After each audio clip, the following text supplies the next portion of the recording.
ऐसी कहानी जिसने चिकित्सा की दुनिया को हमेशा के लिए बदल दिया। ये कहानी है एक वैज्ञानिक की, एक क्रांतिकारी की, डॉक्टर सैमुअल हैनीमैन की, जिन्होंने अंधेरे में एक नई रोशनी जलाई और उसे नाम दिया होम्योपैथी।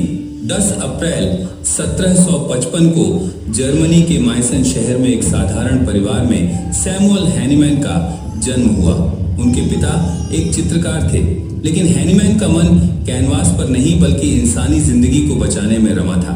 बचपन से ही उनकी जिज्ञासा असीम थी।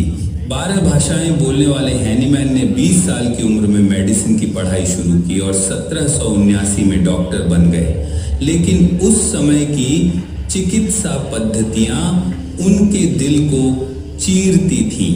उस दौर में मरीजों का इलाज एक यातना से कम नहीं था। खून निकालना, जहरीले पदार्थों का इस्तेमाल और कठोर दवाइयां, ये सब मरीजों को ठीक करने की बजाय मौत के मुंह में धकेलते थे। हैनीमैन का दिल रो पड़ा। उन्होंने देखा कि उनके अपने मरीज, जिनमें उनके बच्चे भी शामिल थे, इन इलाजों से तड़प रहे थे। 1790 में अपनी बेटी की बीमारी के दौरान हैनीमैन ने उस समय की चिकित्सा को पूरी तरह ठुकरा दिया। उन्होंने अपनी प्रैक्टिस छोड़ दी और अनुवाद का काम शुरू किया ताकि अपने परिवार को पाल सकें। लेकिन उनकी आत्मा अभी भी एक सवाल से बेचैन थी। क्या कोई कोमल, सुरक्षित और सच्चा इलाज संभव नहीं है? 1790 में एक किताब का अनुवाद करते वक्त हैनीमैन की नजर सिनकोना की छाल पर पड़ी, जो मलेरिया का इलाज करती थी। उन्होंने एक साहसिक कदम उठाया।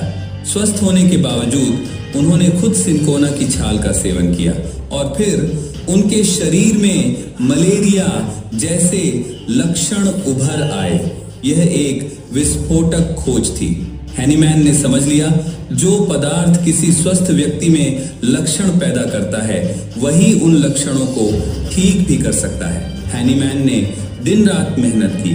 उन्होंने दवाइयों को बार बार पतला करके उनकी शक्ति बढ़ाने की तकनीक खोजी, जिसे पोटेंटाइजेशन कहते हैं। वे खुद पर और अपने परिवार पर प्रयोग करते थे।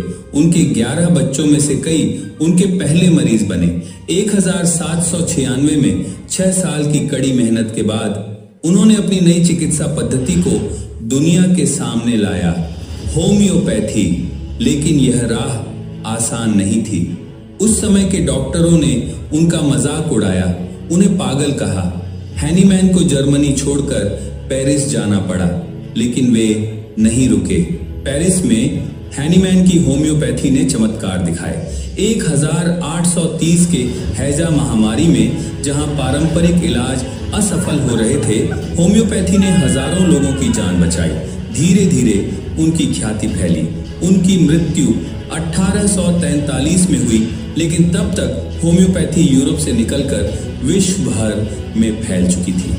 आज विश्व स्वास्थ्य संगठन के अनुसार होम्योपैथी दुनिया की दूसरी सबसे बड़ी चिकित्सा पद्धति है। भारत में 10 करोड़ लोग इस पर भरोसा करते हैं और वैश्विक स्तर पर 50 करोड़ से ज्यादा लोग इसे अपनाते हैं। सैमुअल हैनीमैन ने हमें सिखाया कि सच्चा इलाज वही है जो कोमल हो, तेज हो और स्थायी हो।